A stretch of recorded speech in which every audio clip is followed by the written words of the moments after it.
Human beings have asked the same question for thousands of years. What happens after death? Does consciousness continue? Does the self survive? Do we disappear completely? Or does something remain? This question has shaped philosophy, religion, fear, and hope across human history. Ancient India was no different. Spiritual teachers, philosophers, and seekers constantly debated the nature of existence after death. Some claimed the soul was eternal. Others insisted that everything ends completely at death. But the Buddha approached the question in a radically different way. He first changed the structure of the question itself. Number 1. The Buddha did not describe the state after death. People asked him directly, "Does the awakened one exist after death? Does he not exist? Does he both exist and not exist? Or is he beyond all such descriptions?" The Buddha refused to answer, and he explained why. Because these questions do not lead to the end of suffering. This point is extremely important. He was not saying the afterlife was impossible. Nor was he simply remaining silent out of uncertainty. He intentionally removed speculative metaphysics from the center of practice. In the earliest Buddhist teachings, we do not find detailed descriptions of what consciousness sees after death, what beings are encountered, what worlds are entered, or what experiences unfold afterward. The state of post-mortem consciousness was not the central concern. Number 2. Yet the continuity of existence was acknowledged. At the same time, the Buddha did not teach that everything simply disappears at death. He repeatedly spoke of rebirth. He said, "Craving leads to renewed existence." And also, where conditions exist, becoming arises. So Buddhism acknowledges continuity, but not the migration of an eternal soul. Number 3. The flame analogy. To explain this continuity, the Buddha used a famous image. One candle lights another candle. Is the second flame the same flame? Not exactly. But it is not completely different either. This analogy reveals one of the deepest principles in Buddhist thought. Existence is not the movement of a permanent self, but neither is it absolute annihilation. It is conditioned continuity. Number 4. Consciousness is a process, not a substance. The Buddha described consciousness as conditional.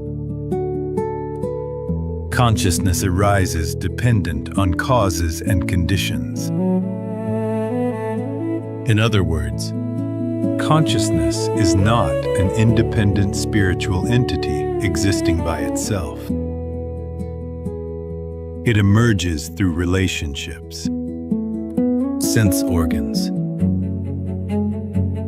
objects, contact, feeling, reaction. Within this flow, consciousness continuously appears and disappears. So from a Buddhist perspective, the deeper question is not, where does consciousness go after death? But rather, do the conditions for consciousness continue to arise? Number 5. Rebirth as repetition of conditions. In Buddhism, rebirth is not primarily described as a soul traveling somewhere. It is the continuation of conditions. The Buddha expressed this symbolically. Karma is the field. Consciousness is the seed. Craving is the moisture. When conditions are present, existence continues. No permanent self is required. Attachment and craving themselves sustain the cycle. Number 6. No self and the nature of identity. This leads to one of Buddhism's most radical teachings. No fixed self can ultimately be found. The Buddha asked, does the body change? Do feelings change? Do thoughts change? If everything changes, what can truly be called self? His conclusion was clear. A permanent identity is never discovered.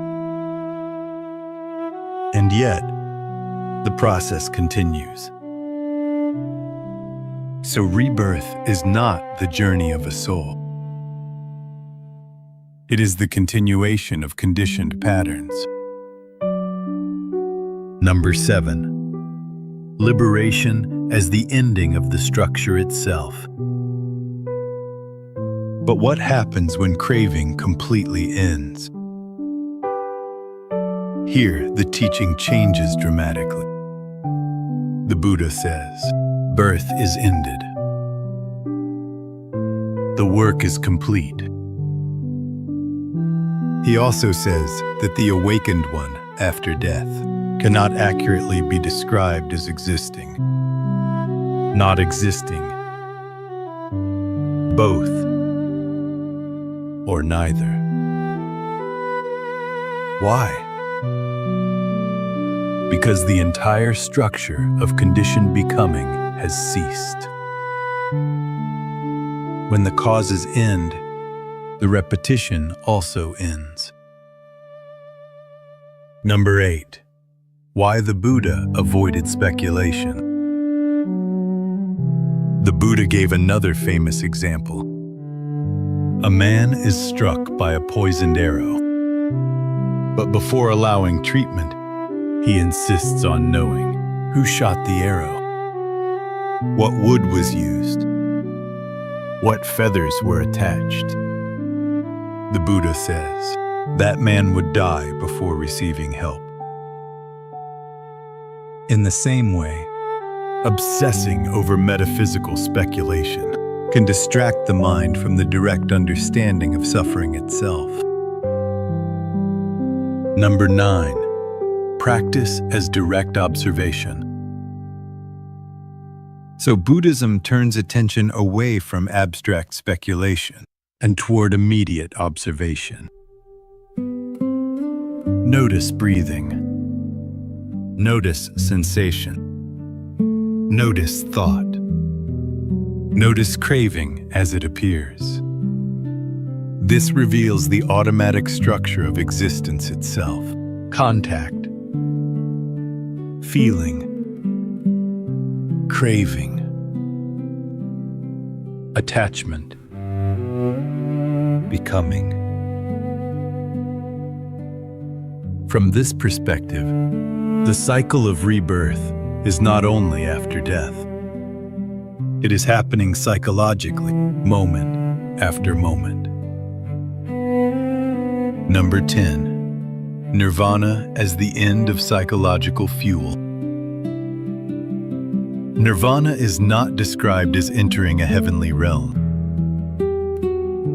It is defined as the ending of craving. When grasping disappears, the fuel sustaining repeated becoming also disappears. Freedom is therefore not a place one travels to. It is the ending of repetition itself. Conclusion. The early Buddhist understanding of death and consciousness is extraordinarily unique. The state after death was not described in detail. Yet continuity was acknowledged. An eternal soul was not taught. Conditioned continuity was emphasized. And when conditions cease, rebirth also ceases. So the deepest Buddhist question is not, where does consciousness go after death? But rather, do the conditions for continued becoming still remain?